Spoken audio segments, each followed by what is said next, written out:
Welcome to Simply Liminal. My name is Stacy. This is my daily 2-card reading for Thursday, February 15th, 2024.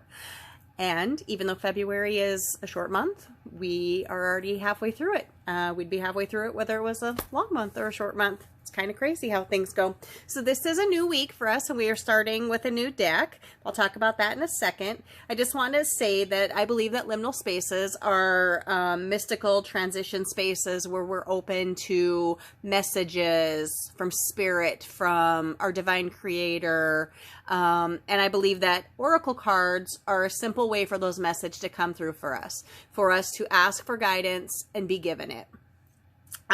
So this week I'm working with a deck that is new to me. I got it just a couple days ago. I've wanted it for quite a long time, and I told myself, well, if I manage to get through 6 weeks of readings on the channel, then I was going to get myself a new deck or two. And so this is one of the ones I wanted for a long time. This is the Goddess Power Oracle. It is by Colette Baron-Reid, and the illustrations are in this are gorgeous. The channeling from Colette is beautiful as always, and this deck is illustrated by Jenna Della Grattaglia. I'm probably saying that wrong. She's illustrated several of Colette Baron-Reid's decks, and they're gorgeous every time. So just kind of let you look at the back of the cards. They have the triple moon on the back. These are a more matte deck. They are not as shiny, so hopefully we won't have some of the glare issues that we've had. And we're going to dive right into this. We're going to look at the energy and focus of the day, as I have with these 2-card readings. So the energy is the energy, basically the force that's directed towards us from the universe or our environment. And then the focus is our intention, our effort, or response that we put into that energy. So let us take a look at this deck. I do want to say, before I do any of my readings, I open a circle of light and love and protection around myself, which extends to you, anyone who watches these readings, no matter when it's going to be. Today, tomorrow, next week, or next year. I also invite in my spirit guides and guardians to help me be a clear channel for this information, for myself as well as the collective and anyone who will watch and read or see these readings. So let's take a look at this energy that we have for February 15th. Energy. And I will continue to read from these, intuitively, as well as look at the guidebook. And then our focus. Everybody draws cards different. This is just kind of a way that I've developed for myself. All right, so let's take a look at our energy card here. Okay, I'm going to pronounce this wrong, but this is Mnemosyne, and this is the past. And so this is really interesting that we're getting energy coming to us that talks about the past.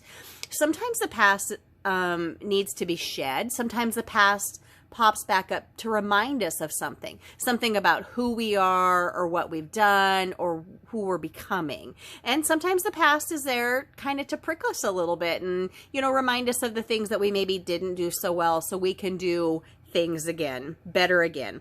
And look at the artwork on this card. Just gorgeous. All right, so let me read from the book. Page 92.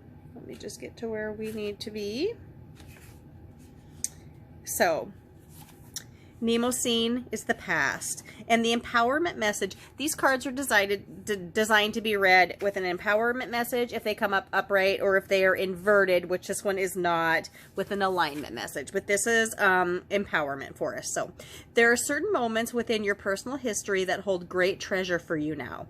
When you examine your memories, which are the domain of the Greek goddess Mnemosyne, empowered wisdom is revealed.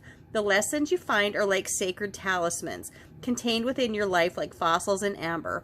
Right now you can trust your instincts that if something brings to mind your past, it is indeed a kernel of the old in the new. This is an amazing opportunity to make informed choices and do things differently. So, this freedom is gained by willingness and curiosity. Relationships become rich with potential, and all your natural choices will no longer fall into old patterns that are not serving you. The goddess Mnemosyne wants you to experience this miracle. It says here, the goddess has another powerful message for you. There are many choice points in life where you have the power to make beautiful changes and become more creative, empowered, and alive. Sometimes these memories that live in the cells of your body will trigger palpable fear. But when you can move beyond your past to discover new territories, a new vision of freedom will come to you. So this is beautiful. So this is kind of what I was talking about. Sometimes the past brings us back memories that we like and want and are warm and fuzzy. And sometimes the memories of the past are something that kind of are sharp and maybe a little bit bitter and teaches us where we could have made better choices. We can't go back, but we can always learn from the past. So let's look at the focus, which is the intention or effort that we're going to put into this reading today, and see what card we have. We have Aphrodite. Look at her. This is a gorgeous card. This one stood out to me right away when I looked at this deck the other day when I got it. I couldn't wait to open it up. I was like a kid. But this is Aphrodite, and this says romantic love. And so this is how we're going to look at this. Now, I don't know if that means that something that we're looking at in the past is aligned to our romantic love. Like maybe a choice that we made, maybe a choice that we were afraid to make. You know, I'm not sure, but I think that when we put romantic love into the picture, we need to be open, both to, you know, the things that we've learned from relationships in the past, but also to know that if we can release a little bit from the past, when we bring in romantic love, we could bring in something beautiful and wonderful and new. Let's look at what Colette has wrote for this card. Glad I have a goddess that I can pronounce without screwing up her name. Aphrodite. The empowerment message is, the Greek goddess of romantic love, Aphrodite, represents a state of ecstatic being that she now invites you to cultivate within. You can experience the world as a sensual, expressive, creative being if you allow yourself freedom to explore what this means to you. Perhaps this is a portent of a new partnering or a deepening of one you've already have. Or perhaps this is the time for you to claim this aspect of your nature, which may have lain dormant for a while. Aphrodite invites you to fall in love with your life now and choose to look for the essence and expression of the love all around you. By doing so, love will increase tenfold, and you will see evidence of it everywhere you turn. This is your sacred task when Aphrodite chooses to aid and empower you. So this is beautiful. So I do think she's telling us that we need to learn something from the past, and then we need to put the intention of romantic love into that. Whether that's romantic love towards ourselves, a new partner, an old partner. And sometimes there's forgiveness in all of this as well. Forgiveness for ourselves as well as a new partner. Anyways, beautiful reading, beautiful cards. Really excited about this deck. Also very aware that Valentine's Day was yesterday. And so we're looking at the past and romantic love in terms of relationships and what they might have meant to our life.